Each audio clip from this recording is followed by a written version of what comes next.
نحمده ونستعينه ونستغفره ونؤمن به ونتوكل عليه ونعوذ بالله من شرور أنفسنا ومن سيئات أعمالنا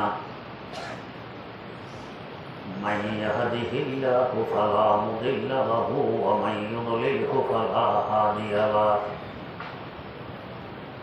ونشهد أن لا إله إلا الله وحده لا شريك له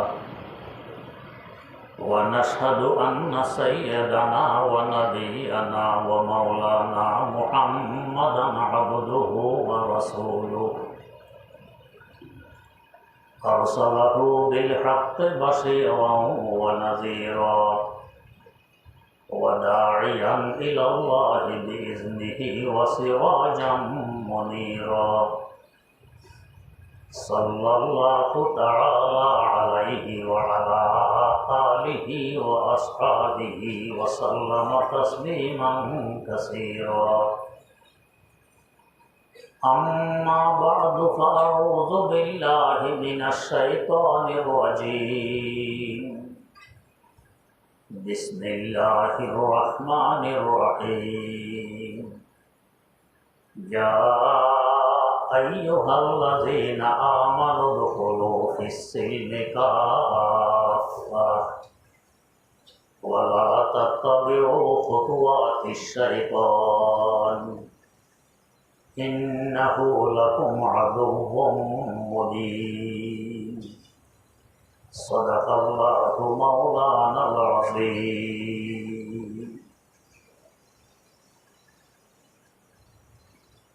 আল্লাহ রাব্বুল আলামিনের অনেক বড় মেহেরবানি। তিনি আমাদেরকে মুসলমানের ঘরে জন্ম দিয়ে মুসলমান হিসাবে সৃষ্টি করেছেন।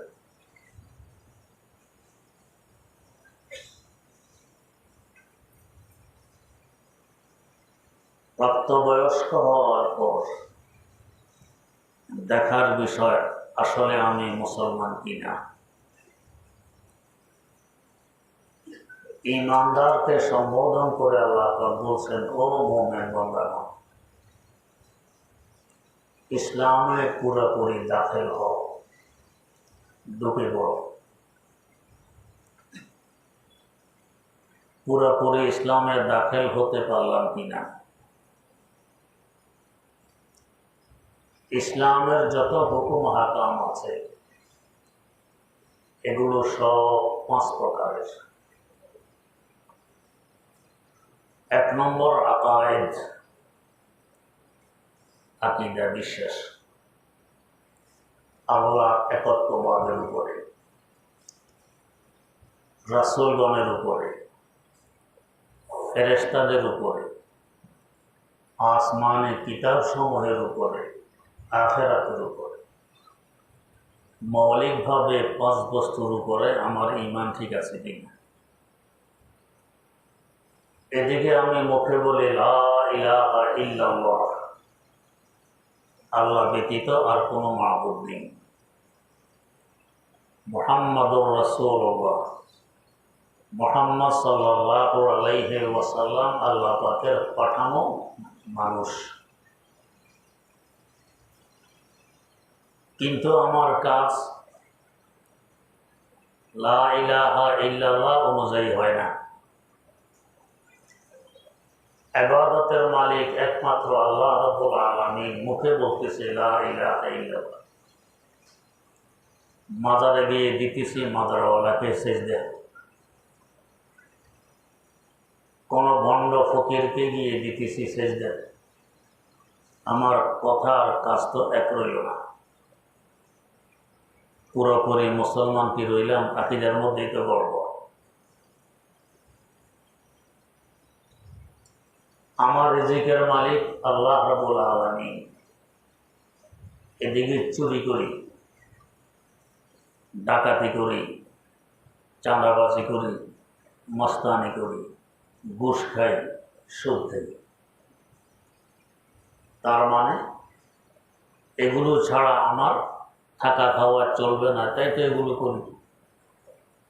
এদিকে স্বীকার করে রিজিক দাতা আল্লাহ রাব্বুল আলামিন, এদিকে এই সমস্ত কাজে লিপ্ত, তাহলে আমার আকীদা ঠিক রইল, কথা কাজে মিলিত হয়ে গেল। প্রথম যে আকীদা, এর মধ্যেই তো আমার গড়বড়। 2 নম্বর ইবাদত, নামাজ, রোজা, হজ, যাকাত ইত্যাদি ইত্যাদি যত ইবাদত আছে, এগুলো সব রাসূল আকরাম সাল্লাল্লাহু আলাইহি ওয়াসাল্লামের তরিকা অনুযায়ী করব, স্বীকৃতি দিলাম মুহাম্মদুর রাসূলুল্লাহ। নামাজ পড়ি না, রোজা রাখি না, হজ ফরজ হওয়া সত্ত্বেও হজ করি না, যাকাত ফরজ হওয়া সত্ত্বেও যাকাত দেই না। ইবাদত তো বড় বড়, পুরোপুরি মুসলমান হইলাম কিভাবে? 3 নম্বর মুআমালাত, লেনদেন, এগুলিও ইসলামী বিধিবিধান অনুযায়ী আমাকে করা লাগবে। মনে করে ইসলাম মানিত মসজিদের ভিতরে কিছু নামাজ টামাজ, এগুলি ইসলাম, বাইরে কি আর ইসলাম আছে? ইসলাম অন্য কোনো ধর্মের মতো নয়। অন্য ধর্মগুলো কিছু ইবাদত বন্দেগীর সমষ্টি, ইসলাম পুরা জিন্দেগির সমষ্টি। ইবাদত হলো 5 ভাগের 1 ভাগ। ফতোয়ায়ে শামি একটি গুরুত্বপূর্ণ মাসালা মাসাইলের কিতাব, 12 খণ্ডের, এক এক খণ্ড পুরা 500-600 পৃষ্ঠার, এরকম 12 খণ্ডের কিতাব। মাত্র 2 খণ্ড ইবাদত সম্পর্কে, আর বাকি 10 খণ্ড মুআমালাত সম্পর্কে, লেনদেন সম্পর্কে। ওগুলোর পরিধি আরো অনেক বড়। লেনদেন করতে গিয়ে ধোকা দেই, অমুক তারিখে তোমার পয়সাগুলো দিয়ে দিব, অমুক তারিখে দিলাম না তো দিলাম না। পানাদার বাড়িতে আসলে ছেলেকে বলে দে, গিয়ে বলো আব্বা বাড়িতে নেই। ছেলে ছোট মানুষ এসে বলে আমার আব্বা বলেছেন আব্বা বাড়িতে নেই। কেমন ধরা পড়লাম বলেন? মুআমালা ঠিক নেই। ফোন বন্ধ করে বসে রইলাম, কিংবা আসলেও বাড়িতে রইলাম না। বছরকে বছর ঘুরাচ্ছি, আরেকজন টাকা পাবে, টাকা দেই না। মুআমালা ঠিক নেই। বিক্রির সময় কম দেওয়ার চেষ্টা, খরিদের সময় বেশি আনার চেষ্টা, মালে ভেজাল করি, দোকান দিই। মুআমালা তো ঠিক নেই। পুরোপুরি মুসলমান কই রইলেন? উদখুলু ফিস-সিলমি কাফা, ইসলামে পুরোপুরি দাখিল হোক, দীক্ষিত হোক, হইলাম তো না। মুআমালাও ঠিক নেই। এরপরে মুআশারাত, মানুষের সাথে চলাফেরা, উঠা বসা কেমন হবে? ইসলামের 5 ভাগের 1 ভাগ। ওইটাও ঠিকভাবে করি না। আরেকজনের ইজ্জত, আবরু, অর্থ সম্পদ সব কিন্তু ওর কাছে যেমন আমানত, আমার কাছেও আমানত। আমার দ্বারা যাতে আরেকজনের এগুলো নষ্ট না হয়, আমাকেও সতর্ক থাকা লাগবে। আমি উৎসাহ পেয়ে বেড়াচ্ছি, অপবাদ দিয়ে বেড়াচ্ছি, এই কাজটি সে আসলে করেনি, তারপরও বলতেছি করেছি। মুআশারাত তো ঠিক নেই। মানুষের সাথে কিভাবে চলতে হবে এটাও ঠিক রয়েছে।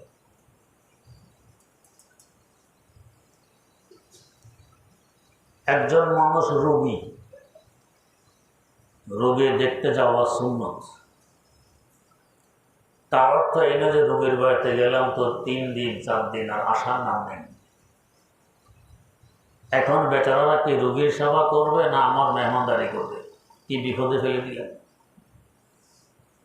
টাউনে বন্দরে কম, গ্রামগঞ্জে অনেক বেশি। রোগী দেখতে গিয়ে 3-4 দিন আর আসে না, বাচ্চা কাচ্চা নিয়ে সেখানে বেড়ায়। টাউনে বন্দরও হয়তো বেড়ানি নেই, দেখতে গেলাম তো ঘন্টাকে ঘন্টা রোগীর পাশে বসে রইলাম, গপসপ, আসতেছি না। রোগীর স্বাধীনভাবে যেখানে যেভাবে থাকতে সে আরাম পায় সেভাবে তাকে থাকতে দিতে হয়। আমার কারণে তার স্বাধীনতা খর্ব হয়ে গেছে, আমার কারণে তার কষ্ট হচ্ছে। এভাবে সারা দিন যদি মানুষ রোগীর দেখতে আসে তো এই বেচারা আরাম করবে কখন? অন্তত সালাম দিলে জবাব তো দিতে হবে। এই সারাদিন সালামের জবাব, আলাইক সালাইক, কেমন আছেন, এই সমস্ত, তো এই বেচারা শান্তি পাবে? গেলেন রোগী দেখে দোয়া দিলেন, কপালে হাত দিয়ে আসআলুল্লাহ আল আযীম রব্বাল আরশিল আযীম আন ইয়াশফিয়াক, দোয়াটি 7 বার করতে হয়। এটা সুন্নাত। মহান আল্লাহ পাকের কাছে আমি দরখাস্ত পেশ করতেছি, আসআলুল্লাহ আল আযীম রব্বাল আরশিল আযীম, যিনি আরশে আযীমেরও পালনকর্তা রব, আন ইয়াশফিয়াক, যাতে আপনাকে অতি তাড়াতাড়ি সহজে শিফা দান করেন, সুস্থ করে দেন। এই দোয়াটা 7 বার করে চলে আসুন। দোয়া তো ধারে কাছেও নেই, দোয়া জানিও না, কিন্তু মুসলমান অন্য বর্ষণ দিয়ে অনেক সময় উল্টা রোগের কথা শুনে হায় হায় হায়, এই রোগ তো আর ভালো হয় না, ইন্না লিল্লাহ, অমুক মারা গেছে এই রোগের, তমুক মারা গেছে এই রোগের চিকিৎসাই নেই। এই বেচারা মন ভেঙে এখন বাকি মরা মরবে, মন ভেঙে দিলাম। মন শক্ত রাখা, সাহসিকতা অনেক গুরুত্বপূর্ণ একটি ব্যাপার।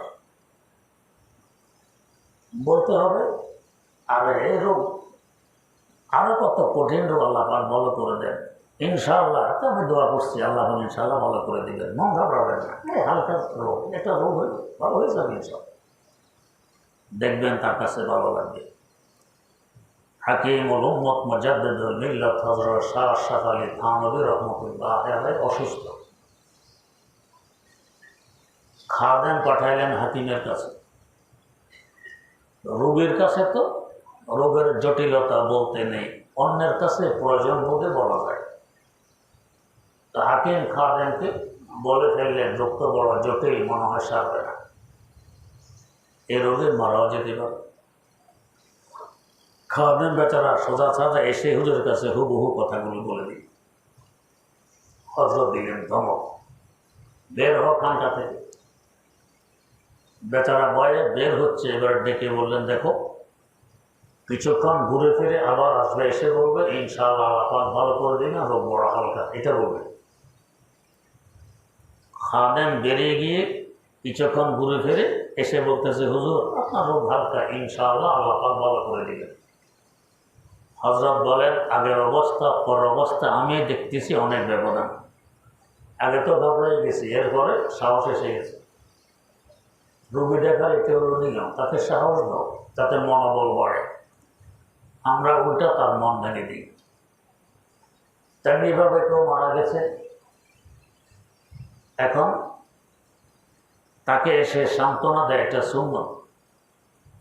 তাজিয়াত করো, তার ঘরে আসো, এসে করে কি দেহটা কথা কীভাবে মারা গেল, আরে চিকিৎসাটা এইভাবে হলে তো মরতো না, চিকিৎসা ঠিক হয়নি, ডাক্তারে ভুল করছে, ওষুধ খাওয়ানো ঠিক হয়নি, এই সেবা ঠিক হয়নি, আচ্ছা উনি মারা গেছে, তোমার এখন কী অবস্থা, তোমাকে কে দেখবে, এই বিপদে ফেলে গেল, সাগরে ফেলে গেল তোমাদের, আহা এরা এখন আদা মরা আছে।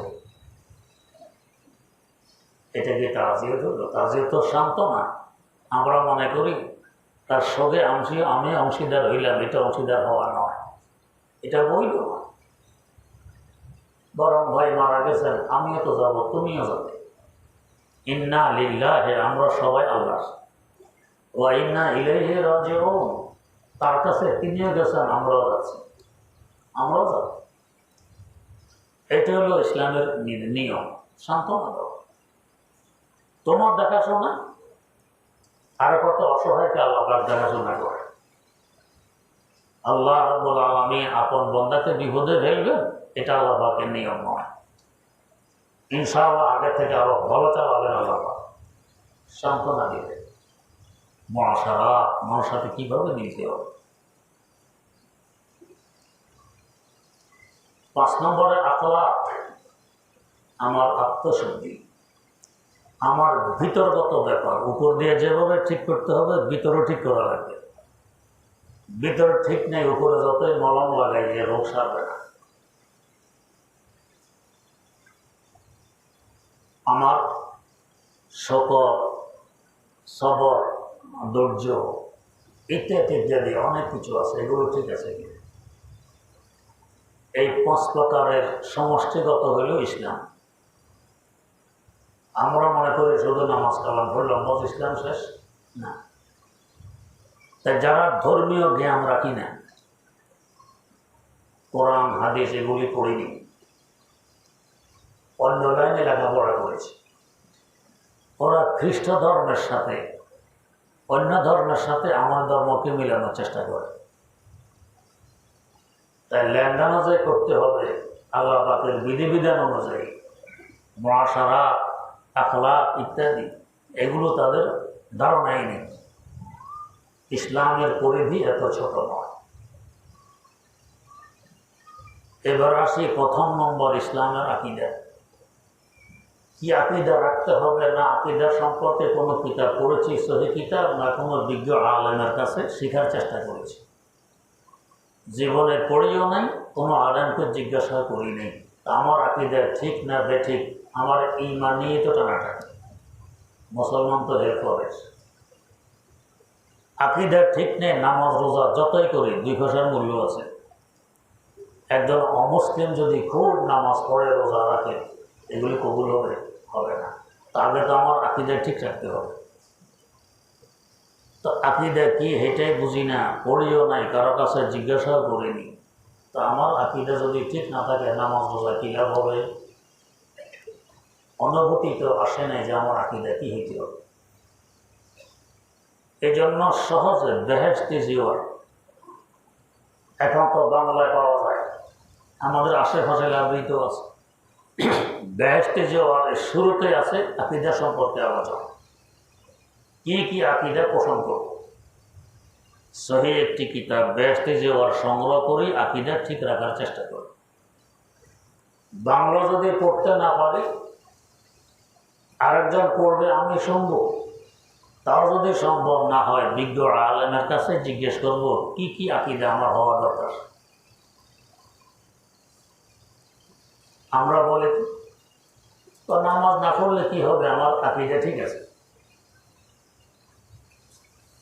আকীদা কি হেঁটে জানি না, তো ঠিক আছে না বেঠিক আছে বুঝবো কিভাবে? এমনি আকীদা ঠিক আছে। একবার উত্তরবঙ্গে গেলাম ওয়াজ করতে, তো সেখানে আমার এক চাচাতো ভাইয়ের সাথে মাহফিলের শ্রোতার সাক্ষাতে বলতেছে, আপনার ভাই এমন কখন কহছে, কি কহছে? তা বলতে পারি না। বলেন এবারে কি কহছে? আমার আকীদা ঠিক আছে, নামাজ না পড়লে কি হবে, কিন্তু আকীদা কি হেঁটে বুঝি না। কিভাবে বুঝলাম আকীদা ঠিক আছে? আকীদা তো বুঝি না। এতে হলো আমাদের অজ্ঞতার অবস্থা। মুসলমান তো আরো পরের কথা। ইবাদত কিভাবে করব? নামাজের তাকবীরের তাহরিমা থেকে নিয়ে সালাম ফিরানো পর্যন্ত কোন তরিকা সুন্নত, হাত কতটুকু তুলব, হাত তোলার সময় আঙ্গুলের অবস্থা কেমন হবে, দৃষ্টি কোন দিকে থাকবে, হাত কতটুকু উপরে উঠব, রুকুর সুন্নত তরিকা কি, সেজদার সুন্নত তরিকা কি, তাশাহুদের সুন্নত তরিকা কি, দাঁড়ানোর সুন্নত তরিকা কি, না কোনো কিতাবে পড়েছি, না কোনো আলেম থেকে শেখার চেষ্টা করেছি। যেমনি ইচ্ছে হেমনি নামাজ পড়ি।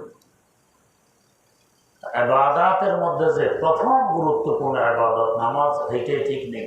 ইবাদত ঠিক নেই। আমি মুসলমান কিভাবে হইলেন? এর উপর আবার বিভ্রান্তিকর কত কথাবার্তা ইউটিউবে, টেলিভিশনে শোনা যায়। আল্লাহ ক্ষমা করুন। রাসূল আকরাম সাল্লাল্লাহু আলাইহি ওয়াসাল্লাম বলে গেছেন, সাল্লু কামা রাআইতুমুনি উসাল্লি। আমাকে যেভাবে নামাজ পড়তে দেখো এভাবে নামাজ পড়ো। হুজুর নামাজ কিভাবে পড়েছেন দেখেছেন কারা? হযরত সাহাবায়ে কেরাম রাদিয়াল্লাহু তাআলা আনহুম। অতএব সাহাবীদের নামাজ হুজুরের নামাজ এক। সাহাবায়ে কেরাম রাদিয়াল্লাহু তাআলা আনহুম কিভাবে নামাজ পড়েছেন দেখেছেন কারা? যারা তাবেঈ তারা।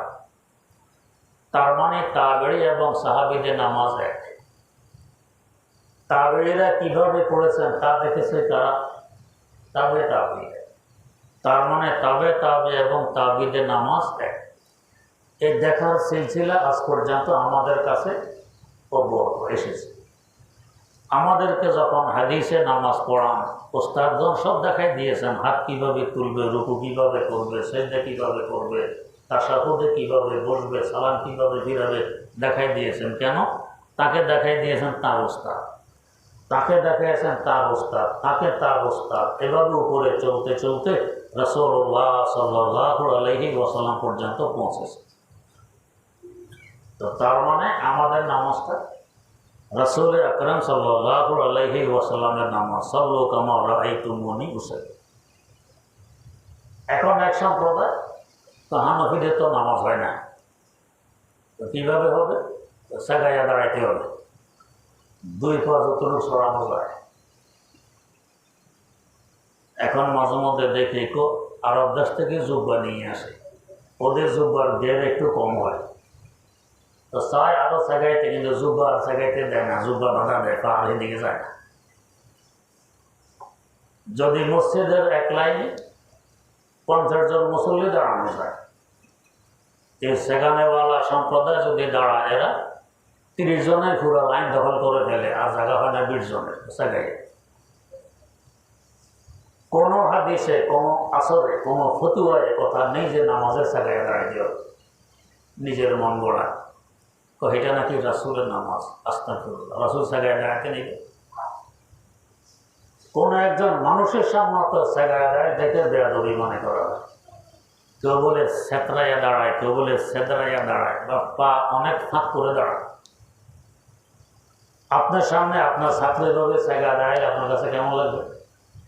জড়া সড়ক পা খিচে দাঁড়াবে, এটা হলো আদব। তো আল্লাহ দরবারে দাঁড়ালেন ওভাবে সাগাইয়া কেমন লাগে বলেন তো? এটা রাসূলের নামাজ আলাইহি। রাসূল জীবনে এভাবে সাগাইয়া দাঁড়ায়নি, এটা ভুল কথা। কোথাও কোন হাদিসে কথা নেই। হাদিস একটা বলে বুখারী শরীফে, হযরত নুমান ইবনে বশীর রাদিয়াল্লাহু তাআলা আনহু থেকে বর্ণিত। কি? হুজুর বলেন, তোমরা সব সোজা করে দাঁড়াবে, সব সোজা করে দাঁড়াবে। লা তাসাব্বুন্না সুফুফাকুম, তাকিদের সাথে, খুব গুরুত্বের সাথে সব সোজা করবে। আল্লাহ ইউখালিফান্না কুলুবাকুম, যদি সব আঁকা বেঁকা হয় তোমাদের অন্তর আঁকা বেঁকা হবে, সোজা করবে। এটারও হুজুরের হাদিস। এরপরে বর্ণাকারে সাহাবী বলেন, এরপর থেকে আমাদের সাথীদেরকে আমরা দেখেছি কাঁধের সাথে কাঁধ, হাঁটুর সাথে হাঁটু, টাকুর সাথে টাকু মিলাইয়া দাঁড়াইতে। এই মিলানো মানে কি? সোজা করে দাঁড়াতে মানে আকফিস নয়, সব এক মিলে। ওরা বলে মিল মানে লাগাইয়া দাঁড়াও। আচ্ছা, যদি এই অর্থ হয় লাগাইয়া দাঁড়াও, তো কাঁধের সাথে কাঁধ সেগাইলে লাগে না, দূরত্ব আরো বাড়ে। দুজন সেগাইয়া দাঁড়াইলে দুজনের কাঁধের মধ্যখানে দূরত্ব তো আরো বাড়লো। জায়গায় দাঁড়াইলে দুজনের হাঁটুর মধ্যখানে দূরত্ব তো আরো বাড়লো। শুধু পায়ের সাথে পা মিলাইলে হবে, বাকি দুই অঙ্গের কি অপরাধ? তার মানে জাগানো উদ্দেশ্য নয়, মিল রেখে দাঁড়াও, আকফিস না হয়, এটা উদ্দেশ্য। ওস্তাদের কাছে না পড়লে, মযহাব না মানলে, ইমাম না মানলে যা ঘটে তা ঘটছে। তাশাহুদের সময় আশহাদু আল্লা ইলাহা ইল্লাল্লাহ, লার সময় শাহাদাত আঙ্গুল উঠানো, ইল্লাল্লাহর সময় নামানো। এখনো দেখবেন সম্প্রদায় করে কি, আঙ্গুল শুধু নাড়াইতেই থাকে।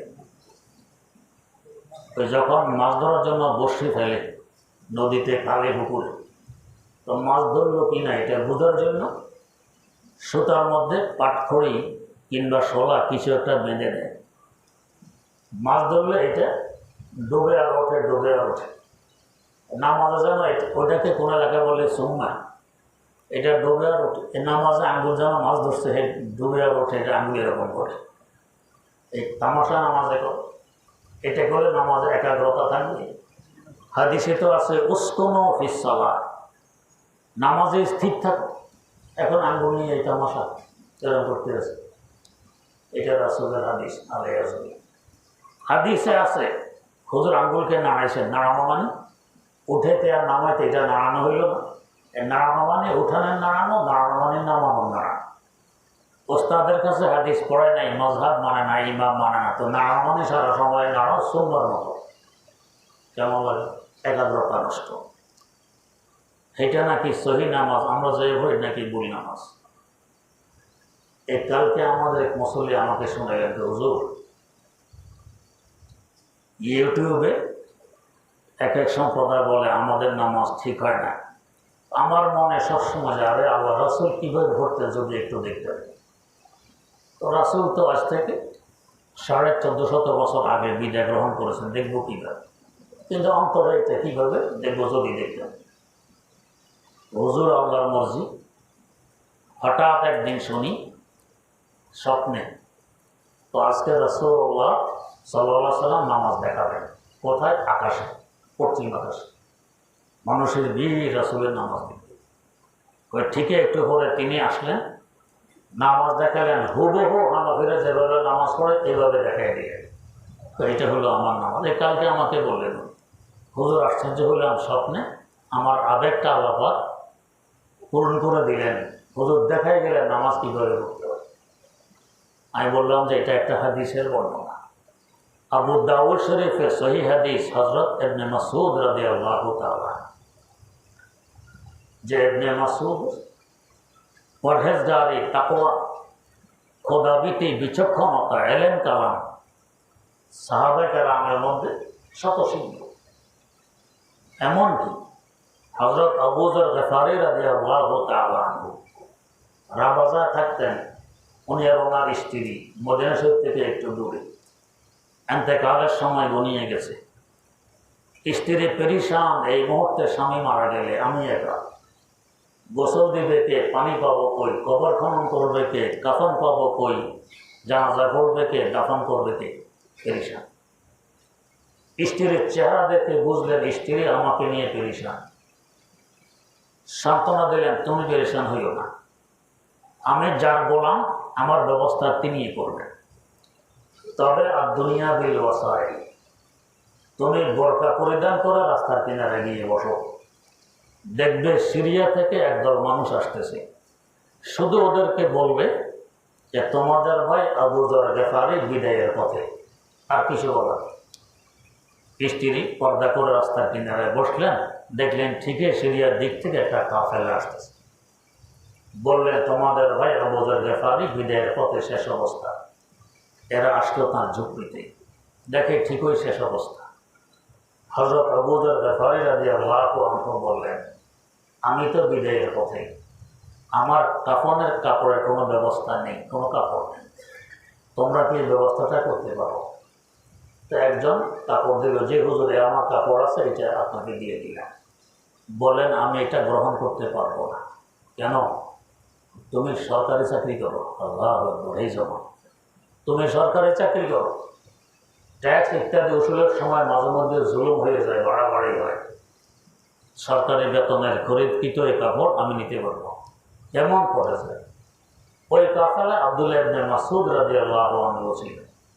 তিনি বললেন, তাহলে আমার কাপড়টা, আমার চাদর দিয়ে দিলাম। হ্যাঁ, তোমারটা নিতে পারবো। ওই আব্দুল্লাহ ইবনে মাসউদ চিন্তা করেন কোন পর্যায়ে সাহাবী। উনি বলেন, আল্লাহ রাসূল সাল্লাল্লাহু আলাইহি ওয়াসাল্লাম নামাজ কিভাবে পড়েছেন তোমরা কি দেখতে চাও? হ্যাঁ, দেখতে চাই। উনি তাকবীরে তাহরিমা থেকে নিয়ে সালাম পর্যন্ত পুরো নামাজ দেখাই দিলেন। আবু দাউদ শরীফে হাদিস বর্ণিত, সহিহ হাদিস। এটা রাসূলের নামাজ, যেভাবে আমরা পড়ি হুবহু এইভাবে। স্বপ্ন আমাকে দেখানো হলো হুবহু এইভাবেই নামাজ পড়ে, এটা রাসূলের নামাজ। এখন তো আমাদের নামাজ হয়ই না। রাসূল যেভাবে পড়ছেন, সাহাবী যেভাবে দেখাইছেন, এটা পড়লে নামাজ হয় না। আর ওরা যেভাবে জায়গায় দাঁড়াবে, সুমার মতো আঙ্গুলকে যেভাবে নাড়াবে, এটা নামাজ হয়। নামাজকে নিয়ে তামাশা ওঠে। আল্লাহ রাব্বুল আলামিন আমাদেরকে সহিহ বুঝ দান করুন।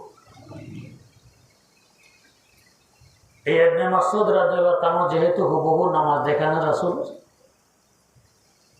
এখন এই নামাজ তো এদের দৃষ্টিতে নামাজ হয় না, তাই ইবনে মাসউদের উপরে শুরু করছে দোষারোপ করা। ওনার মন মস্তিষ্ক ঠিক ছিল না, ওনার মন মস্তিষ্ক ঠিক ছিল মানে আধা পাগল ছিল। ইন্না লিল্লাহি ওয়া ইন্না ইলাইহি রাজিউন। একজন সাহাবী রাসূল, তার কোন সাহাবী? 3 আব্দুল্লাহ গ্রহণযোগ্যতা সাহাবীদের মধ্যে সবচেয়ে বেশি। একজনে আব্দুল্লাহ ইবনে মাসউদ, আব্দুল্লাহ ইবনে আব্বাস, আব্দুল্লাহ ইবনে ওমর। এই 3 আব্দুল্লাহ গ্রহণযোগ্যতা সবচেয়ে বেশি। তাদেরকে ইবাদায়ে সালাসা বলা হয়, ইবাদায়ে সালাসা। আর ওই 3 আব্দুল্লাহ, এক আব্দুল্লাহকে তারা দোষারোপ করে, কেন? যাতে এই নামাজটা মানুষ গ্রহণ না করে, আল্লাহ মাফ করবে। যাই হোক, তো নামাজ কিভাবে পড়তে হবে এটাও ঠিকভাবে জানি না, পড়তে জানি না, তো মুসলমান কিভাবে হইলাম? আমার ইবাদত তো ঠিক হবে। আকায়েদ, ইবাদত, মুআমালাত, মুআশারাত, আখলাক, এই 5টা সমষ্টি হলো ইসলাম। আল্লাহ পাক তৌফিক দিলে আরেকটু বিশ্লেষণ ইনশাআল্লাহ সামনে হবে। সুবহানাল্লাহি ওয়া বিহামদিহি, সুবহানাকাল্লাহুম্মা ওয়া বিহামদিক, আশহাদু আল্লা ইলাহা ইল্লা আনতা, আস্তাগফিরুকা ওয়া আতুবু ইলাইক।